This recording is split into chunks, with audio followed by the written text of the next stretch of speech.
صاحب، ایک گاؤں کے ایک صحابی اللہ کے نبی کے پاس آئے اور فرمایا، اے اللہ کے نبی، متی الساعہ، قیامت کب آئے گی؟ حدیث میں ہے کہ اللہ کے نبی نماز کے لیے جا رہے تھے، کوئی جواب نہیں دیا، نماز پڑھائی، سلام پھیرا اور پلٹ گئے، فرمایا من السائل، کون ہے سوال کرنے والا جو یہ سوال کر رہا تھا کہ قیامت کب آئے گی؟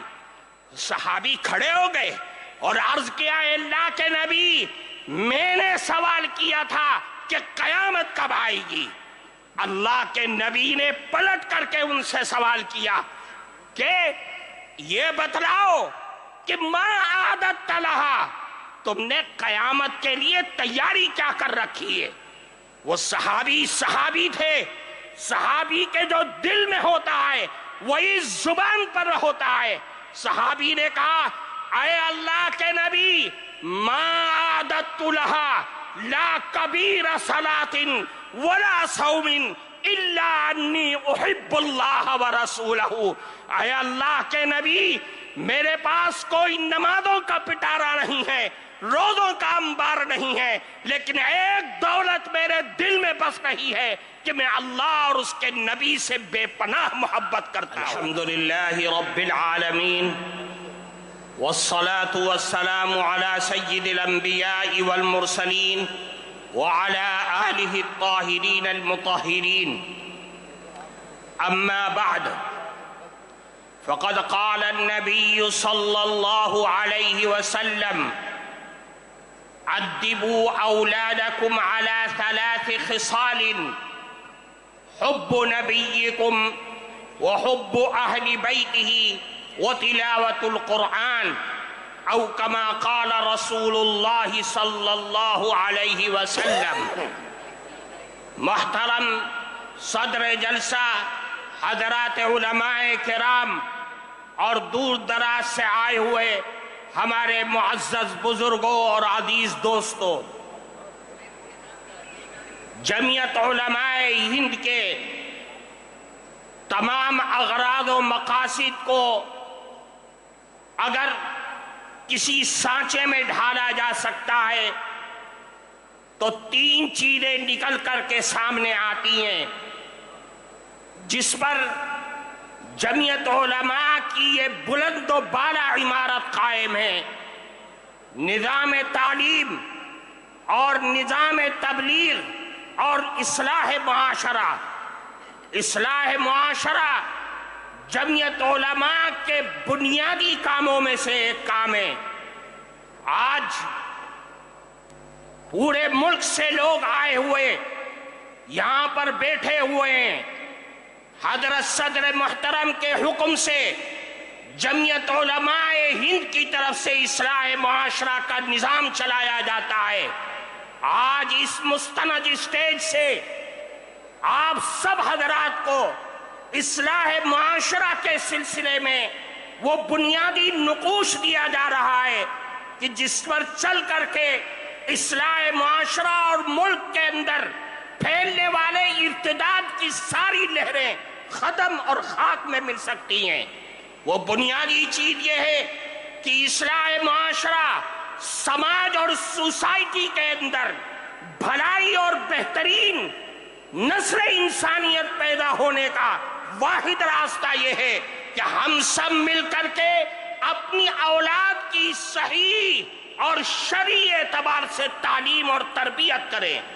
اگر ہم اپنی اولاد کی تربیت صحیح انداز میں کریں گے تو یاد رکھیے سماج میں پھیلنے والی تمام خرابیاں وہ سب کے سب ختم ہو جائیں گی۔ اللہ کے نبی جناب رسول اللہ صلی اللہ علیہ وسلم نے ارشاد فرمایا، ادبوا اولادکم علی 3 خصال، اے لوگوں اپنی اولاد کی تربیت کرو اور 3 عادتوں کی طرف متوجہ کرو اور 3 عادتیں ان کے اندر پیدا کرو۔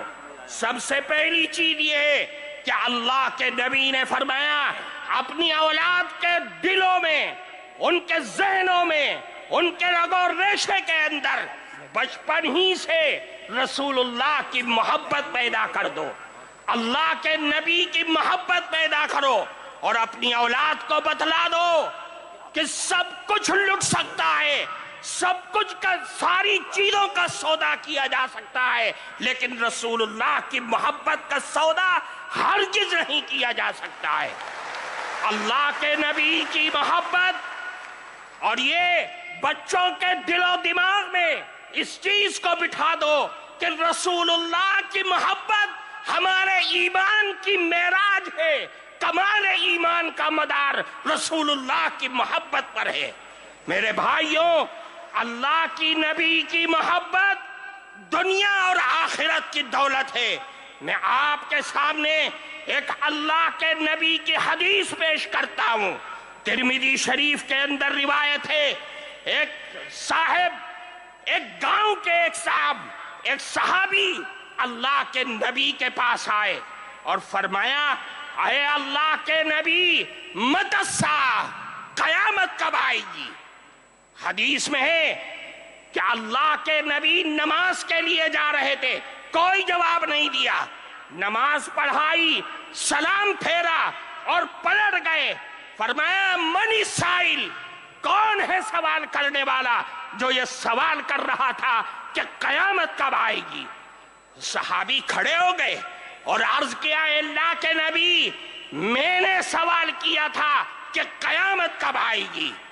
اللہ کے نبی نے پلٹ کر کے ان سے سوال کیا کہ یہ بتلاؤ کہ ما عادت لہا، تم نے قیامت کے لیے تیاری کیا کر رکھی ہے؟ وہ صحابی تھے، صحابی کے جو دل میں ہوتا ہے وہی زبان پر ہوتا ہے۔ صحابی نے کہا، اے اللہ کے نبی، ما عادت لہا لا کبیر صلاۃ ولا صوم الا انی احب اللہ ورسولہ۔ اے اللہ کے نبی، میرے پاس کوئی نمازوں کا پٹارا نہیں ہے، روزوں کا انبار نہیں ہے، لیکن ایک دولت میرے دل میں بس رہی ہے کہ میں اللہ اور اس کے نبی سے بے پناہ محبت کرتا ہوں۔ اللہ کے نبی نے فرمایا، اے لوگوں، یہ اللہ کے نبی کا جواب لے کر کے یہاں سے جانا۔ اللہ کے نبی نے فرمایا کہ اے سوال کرنے والے سنو، قیامت تک آنے والی نسل انسانیت سنو۔ فرمایا، المرء مع من احب وانت مع من احببت۔ یاد رکھو، آج دنیا میں جو آدمی جس سے محبت اور دل کا لگاؤ پیدا کرے گا، قیامت کے دن بھی وہ اسی کے ساتھ اٹھے گا، اور تم نے جس سے محبت کا دعویٰ کیا ہے، قیامت کے دن بھی تم اسی کے ساتھ ہوگے۔ اس حدیث کے راوی حضرت انس رضی اللہ تعالی عنہ فرماتے، صحابہ کرام اس جملے کو سن کر اتنا خوش ہوئے کہ میں نے اسلام کی زندگی میں کبھی بھی صحابہ کرام کو اتنا خوش ہوتے ہوئے نہیں دیکھا تھا۔ میرے بھائیوں، رسول اللہ کی محبت ہمارے لیے بنیاد ہے۔ ہم سب کچھ لٹا سکتے ہیں، لیکن رسول اللہ کی محبت کا جنازہ، اس کا ایک حرف بھی اپنے دل سے نکال نہیں سکتے، اپنی زندگی سے نکال نہیں سکتے۔ فرمایا، دوسری چیز، اہل بیت کی محبت، بچوں کے دل میں رسول اللہ کے گھر والوں کی محبت ان کے دل کے اندر ڈال دو۔ یہ پیدائش کے بعد سے جب بچہ ہوش سنبھالے کہ جس کے بارے میں اللہ کے نبی نے فرمایا، افتحوا، سب سے پہلا کلمہ فرمایا کہ لا الہ الا اللہ ان کی زبان سے کلواؤ، اور موت کے وقت لا الہ الا اللہ کی تلقین کرو۔ پھر فرمایا آخری چیز، وہ تلاوت القرآن الکریم، قرآن کریم کی تلاوت، قرآن کریم کے الفاظ سے محبت، قرآن کے حلال کو حلال اور قرآن کے حرام کو حرام اپنے بچوں کی زندگی کے اندر بھر دو کہ میرا قرآن، میرا اللہ مجھے یہ کہتا ہے، مجھے اس بات کی دعوت دیتا ہے۔ میرے بھائیوں، قرآن ہماری زندگی کا دستور ہے، قرآن ہمارا آئین ہے، آئین شریعت ہے، قرآن کو لازم پکڑنا ہوگا۔ یہ جمعیت علماء کے اسٹیج سے آپ کو دعوت دی جا رہی ہے۔ اللہ کے نبی نے فرمایا الا انہا ستکون فتنہ، اے لوگوں آگاہ ہو جاؤ، فتنے آئیں گے، آزمائشیں آئیں گی، بلائیں آئیں گی، دنیا کی بھی آئیں گی اور آسمانی بھی آئیں گی۔ صحابہ کے کلیجے ہل گئے، فرمایا اے اللہ کے نبی مل مخرج منہا یا رسول اللہ، ان فتنوں سے نکلنے کا راستہ کیا ہوگا؟ اللہ کے نبی نے فرمایا کہ قرآن ہے، قرآن ہے۔ کیوں؟ فیہ نبأ من کان قبلکم وخبر ما بعدکم وحکم ما بینکم، یہ قرآن ہے جس میں تمہارے پچھلے لوگوں کے حالات کی بھی اطلاع ہے، تمہارے بعد میں آنے والے لوگوں کی بھی خبر ہے، اور تمہارے جھگڑوں کا فیصلہ بھی اسی قرآن میں موجود ہے۔ اس لیے میرے بھائیوں قرآن پکڑو، حالات کو سدھارو۔ یہ مسائل، یہ الجھنیں، یہ پریشانیاں، یہ ہمارے آفتوں اور مصیبتوں کی وجہ سے آ رہی ہے۔ میں آپ کو ایک بات کی طرف توجہ کر کے میں بات کو ختم کرتا ہوں۔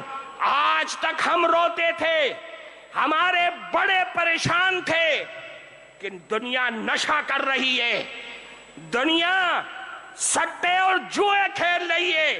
آج جو سب سے زیادہ حالات ہیں وہ سود کی بیماری ہمارے اندر جنم لیتی جا رہی ہے۔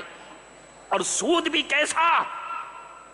بینک کا سود نہیں، ساہوکاروں کا سود نہیں، بنیاؤں کا سود نہیں، وہ بندھن بینک، وہ جگہ جگہ گاؤں اور دیہاتوں میں جہاں سود اور قرض دینے والے وہ چور بیٹھے ہوئے ہیں جو صرف عورتوں کی آئی ڈی پر عورتوں کو ہی دیتے ہیں، ان کے نمائندے عورتیں ہیں۔ ہمارے مرد گھروں میں بیٹھے ہوئے سو رہے ہیں۔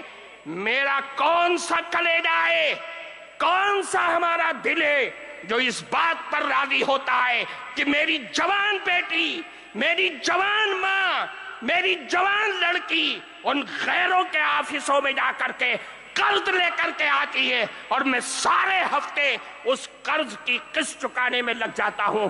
میری عورتیں بیگانہ ہو گئی، بیوی میری ہے لیکن اس کے آفسوں میں وقت گزار رہی ہے۔ ہماری سوچ اور فکر پر لعنت ہے ایسی۔